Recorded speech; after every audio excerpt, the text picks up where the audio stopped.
कपिल कुमार जी हैं, इतिहासकार, पूरा इतिहास समेटे बैठे हुए हैं। राजकुमार भाटी जी हैं, प्रवक्ता तो समाजवादी पार्टी के हैं लेकिन विद्वान व्यक्ति हैं। बहुत बहुत स्वागत है आपका। फजील अहमद इस्लामिक स्कॉलर हैं, तो आपके बारे में बता दें कि जरूरत नहीं है कि आप स्कॉलर हैं ही तो विद्वान कितने बड़े हैं। हाजी मेहरुद्दीन रंगरेज साहब हैं, प्रवक्ता MIM के।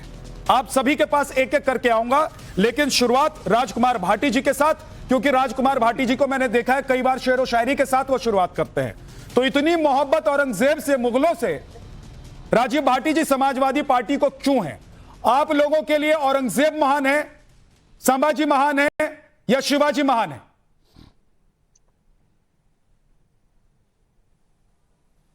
नहीं, आपने अब ये कह दिया कि मैं शेरो शायरी से शुरू करता हूं, तो मुझे अचानक एक शेर याद आ गए, दो शेर जो है। शेर दौड़ाइए, लेकिन शेर मरना नहीं चाहिए। कि हिंदू और मुस्लिम के एहसासात को,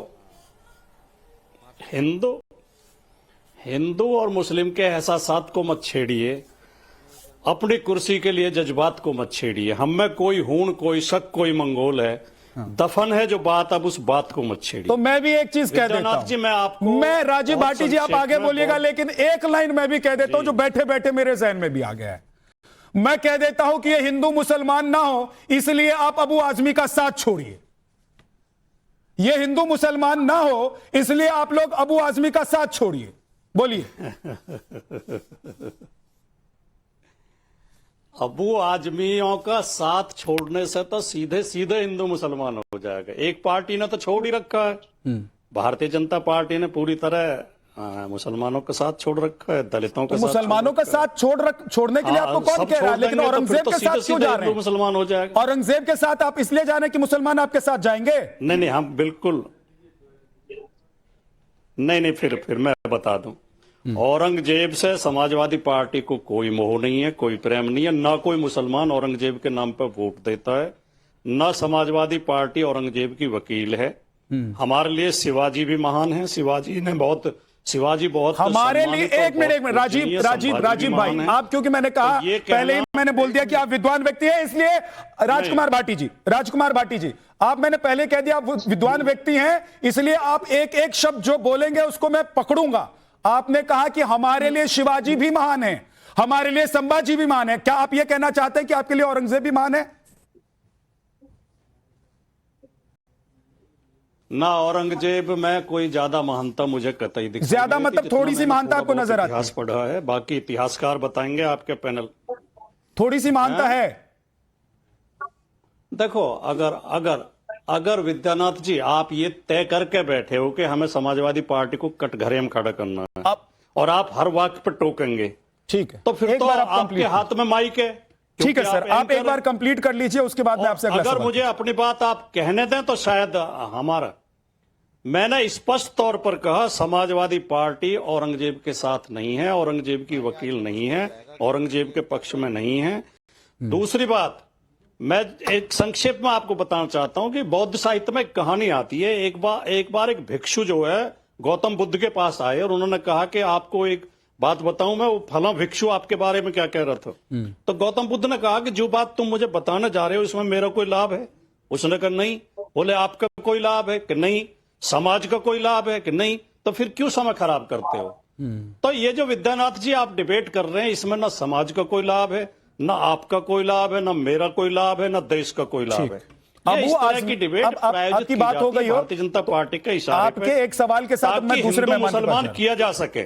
ठीक है, मैं आपके पास वापस आऊंगा। राजीव भाटी जी, मैं वापस आऊंगा आपके पास। मैं बीजेपी के पास जाना चाहता हूं। हालांकि मुझे लगता है कि जब आप कह रहे हैं राजीव भाटी जी कि इसमें किसी का लाभ नहीं है, तो सब विद्यानाथ जी 10 सेकंड केवल। हाँ, राजकुमार भाटी जी केवल 10 सेकंड और दें मुझे, 10 सेकंड और दें, मेरा वक्त पूरा हो जाने दें। ठीक। जब अबू आजमी ने अपने शब्द वापस ले लिए, अबू आजमी ने खेद व्यक्त कर दिया, उन्हें गलती का एहसास हो गया, पत्रकारों ने घेरा हुआ था, सवाल कर रहे थे, उनके मुंह से कोई विवादास्पद बात निकल गई, ठीक, उन्होंने वो वापस ले ली, तो विषय खत्म हो गया। राजकुमार भाटी जी, सुनिए ना, ये बात खत्म हो जाती अगर उन्होंने इफ एंड बट का इस्तेमाल नहीं किया होता। उन्होंने कहा कि अगर मेरे वक्तव्य से किसी की भावना आहत हुई है तो मैं बात वापस लेता हूं। इसका मतलब दिल में कुछ और है, जुबान में पर कुछ और है। दिल में औरंगजेब मुगलों के लिए प्यार है, लेकिन बुरा लग गया है तो मैं माफी मांग लेना चाहता हूं। मैं बीजेपी के पास जा रहा हूं। रोहन गुप्ता हमारे साथ हैं। रोहन गुप्ता, मुझे लगता है आप लोगों को देशद्रोह का मुकदमा दर्ज कराने की जरूरत नहीं है। अगर राजकुमार भाटी इस बात पर सहमत है कि इससे हिंदू मुसलमान के बीच खाई बढ़ रही है, तो राजकुमार भाटी जी को ही मुकदमा दर्ज कराने के लिए कहिए। देखिए, बिल्कुल कोई भी देशवासी होगा, भारत देश का कोई भी नागरिक होगा, ये जो अबू आजमी ने जो बात कही है, उससे कोई भी नागरिक जो देश का सच्चा नागरिक हो उसके साथ नहीं खड़ा होगा। और ये कोई बात गलती की नहीं है। देखिए, ये पूरी मानसिकता की बात है। ये बोल देना कि जबान फिसल गई, ये जबान नहीं पूछ ले, ये उनकी थॉट प्रोसेस है। और ये थॉट प्रोसेस के कारण ही आज देश में ये पार्टियों का जो स्वीकृति है बिल्कुल खत्म हो गई। एक ऐसा व्यक्ति जिसने अपने पिता को नहीं छुड़ाओ, अपने पुत्र को नहीं छुड़ाओ, हिंदुओं पर जुल्म किए हो, मंदिरें तोड़े हो, उसके बारे में देश के एक चुने हुए एमएलए का इस प्रकार का बयान देना ये छोटी चीज नहीं है विद्यानाथ जी, ये एक बहुत बड़ी घटना है। आप ये बोलेंगे, अभी भाटी जी कहते हैं कि इसका फायदा हो गया, लेकिन भाटी जी कह रहे हैं उन्होंने माफी मांग लिया, खत्म कर दीजिए विषय को। ये क्या बोल रहे हैं? भाटी जी कह रहे हैं उन्होंने माफी मांग ली है, विषय को खत्म कर दीजिए। क्यों तिल का तार कर रहे हैं? किसी का फायदा नहीं हो रहा। विद्यानाथ जी, जब से सनातन का अपमान हुआ, कीड़े मकोड़े कहा गया, सनातन का जब जब भी अपमान हुआ, राम मंदिर की बात हो, ये पूरी पैटर्न समझिए ना। आप हर बार ये कहेंगे कि नहीं नहीं हमारी गलती हो गई, हमने तो कुछ बोला नहीं। ये मानसिकता है तुष्टीकरण की। ये अबू आजमी ने ऐसे ही नहीं कहा है, ये पूरी पार्टी की मानसिकता है कि किस प्रकार से तुष्टीकरण की कंपटीशन, जो ये खोए हुए भाई है इंडी गठबंधन के, समाजवादी पार्टी हो, कांग्रेस हो, ये जो रेस चल रही है, उस रेस में आगे जाने की साजिश है। माफी मांगना क्या होता है? आज देश में ऐसे जो सम्राट जिसने आतंक मचाया हो, हिंदू सनातन के खिलाफ एक वॉर छेड़ा हो, उसके लिए आप अच्छा बोलेंगे, फिर कहेंगे गलती हो गई? अरे शर्म आनी चाहिए। और समाजवादी पार्टी अगर थोड़ी भी देशभक्त है तो उनको रेस्टिगेट करके एक मैसेज देना चाहिए कि ये हमारी पार्टी की विचारधारा नहीं है। इस पर जरा भाटी जी से जवाब लेता हूं। राजकुमार जी जल्दी से 10 सेकंड में जवाब दीजिए, उसके बाद आगे बढ़ूंगा, दूसरे मेहमानों के पास जाऊंगा। अबू आसिम आजमी हमारे बहुत शानदार नेता हैं, हिंदू मुस्लिम एकता के पक्षधर हमेशा रहे हैं। उन्हें जितना मुसलमान वोट देता है, हिंदू भी वोट देता है। ये अब जब मैंने कह दिया, मैं भी कह रहा हूं, वो भी कह रहे हैं, कोई बात अगर गलत निकल गई तो उसे वापस ले लिया। अब ये इस पर दबाव बनाया कि उन्हें पार्टी से निकालो या ये करो। ये पार्टी, समाजवादी पार्टी की देशभक्ति पर सवाल उठा रहे हैं। एक चीज थोड़ा समझा दीजिए, क्योंकि समाजवादी पार्टी से ज्यादा देशभक्ति, देखिए ये तो गलती से हो सकता है कि वो कह दे कि मैं किसी से मोहब्बत करता हूं, मेरे दिल में औरंगजेब बसता है। लेकिन भाटी साहब एक चीज तो समझाइए कि सोने की चिड़िया और वो जो पूरा इतिहास महिमा मंडन कर रहे हैं, वो कोई गलती से निकला हुआ बयान नहीं है। इसका मतलब यह है कि उनके दिल में, उनके जहन में, उनके मस्तिष्क में, उनके दिमाग में औरंगजेब रहता है, या फिर उनके दिमाग में मुस्लिम वोट बैंक रहता है। और उन्होंने देखा कि संभाजी को लेकर जो फिल्म आई, उसके बाद हिंदुओं में एक नया जागरण शुरू हो गया है। लोग रो रहे हैं देखकर कि कैसा अत्याचारी था औरंगजेब।